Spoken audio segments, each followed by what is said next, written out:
మొన్న న్యూస్ ఛానల్లో మాట్లాడుతూ తెలియపరిచిన విషయము నిజంగా నన్ను చాలా ఆశ్చర్యపరిచింది. ఏం చెప్తున్నారంటే ఈ 2025వ సంవత్సరము భర్తలకు ప్రమాదము పొంచి ఉంది అని మాట్లాడు. ఎందుకంటే తరచుగా జరుగుతున్న సంఘటనలు కూడా ఎలా ఉన్నాయి, చంపడమే కనబడు.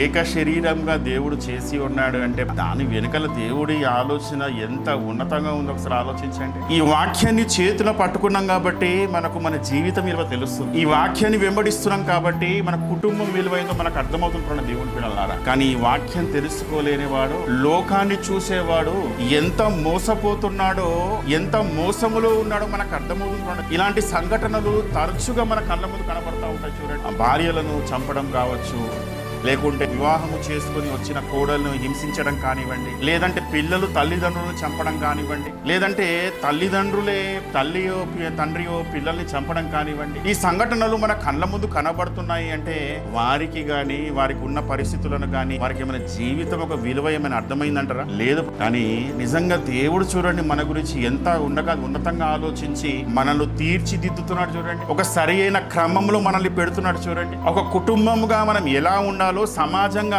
మనను ఏ రీతిగా ఆదర్శంగా చూపిస్తున్నాడు చూడండి. మనము చదువుకున్న బైబిల్ పట్టణంలో 128 కీర్తనలో అది ఎంత మంచి మనోహరమైన మాటనండి. చూడండి ఒకసారి ఆ మాట, యెహోవా యందు భయభక్తులు కలిగి ఆయన త్రోవలో నడుచు వారందరూ ధన్యులు అంటున్నాడు. ఎందుకు ధన్యులండి? ఎందుకంటే ఆయన మార్గంను అనుసరించిన వాడు ఎలా ఉంటాడు అంటే ఒక క్రమంగా నడుచుకుంటాడు. ప్రతి తన క్షేమం గురించి ఆలోచిస్తాడు, తన కుటుంబ క్షేమం గురించి ఆలోచిస్తాడు, మరి ముఖ్యంగా తన కుటుంబము ఎలా వర్ధిల్లాలో దాని గురించిన ఆలోచన కలిగి ఉంటాడు మన దేవుని పిల్లలు. కానీ సొంత బిడ్డలను చంపే స్థితిలోకి వెళ్ళిపోతున్నారు అంటే, కట్టుకున్న భార్యను భర్తను హతమార్చే స్థితిలోకి వెళ్ళిపోతున్నారంటే వారికి జీవితం విలువ ఏంటో అర్థం కావడం లేదు. ఏదో ఒకరిని మన జీవితంలో నుంచి తీసివేస్తే మార్గము సరళం అవుతుందేమో అనుకుంటున్నారేమో కానీ ఆ సరళం అవ్వడం పక్కన పెట్టండి, కానీ ఎంత కఠినంగా వారి జీవితాలు మారిపోతున్నాయి ఒకసారి ఆలోచించండి. ఎంతో మంది తెలుసు, ఒకప్పుడు తెలిసి తెలియక నేరం చేసిన వారు జైల్లోకి వెళ్తున్నారని వినేవారు అప్పుడు దేవుని పిల్లల. కానీ ఇప్పుడు తెలిసి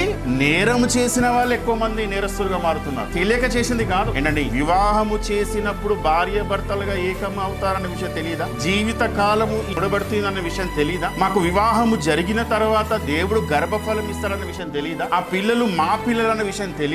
పుట్టిన పిల్లలకు దేవుని కొరకు పెంచాలన్న విషయం తెలియదా? అన్ని తెలుసుకున్న దేవుని పిల్లలారా. కానీ ఎలా పెంచాలో, ఎలా ఉండాలో, ఎలా నడుచుకోవాలో ఈ విషయము తెలియక అనేకమైన వారు ఏమైపోతున్నారు, సరి అయిన మార్గములో నడవక తప్పుడు మార్గములో పోయి వారి జీవితాలు మాత్రమే కాదు కానీ వారి కుటుంబాలనే నాశనం చేసుకుంటున్నారు.